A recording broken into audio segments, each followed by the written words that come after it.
South Africa take to the field against old rivals Nigeria in Uyo, and back home they are expected to come back with nothing less than a win following the damaging 2-0 loss to Rwanda in October last year. The second leg against the Super Eagles will be played on South African soil in September. Hugo Brossman currently occupies spot in Group C with 3 points from 2 matches, followed closely by Nigeria in third. Only a single point separates the two nations. Top of the standings is surprise package. Rwanda with 4 points in the bag, having drawn a 0-0 with Zimbabwe in their other match so far.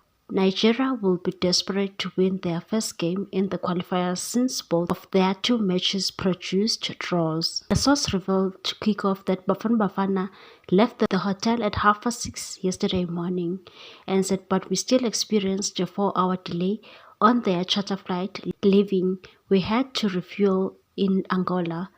We got to Port Harcourt late, went through passport control and they were back on the plane.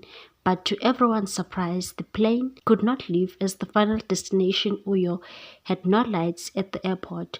Because of that, we were stuck at the airport. We eventually got to a hotel at 2 o'clock in the morning and we fly at 11 o'clock today to Uyo." Asked if Bafana Bafana players were still in the right frame of mind and not affected by the hiccups, the source said, "Difficult to tell. We will see later at training." The match kicks off at 9 o'clock South African time. Please like, comment, share, and subscribe for more sports news.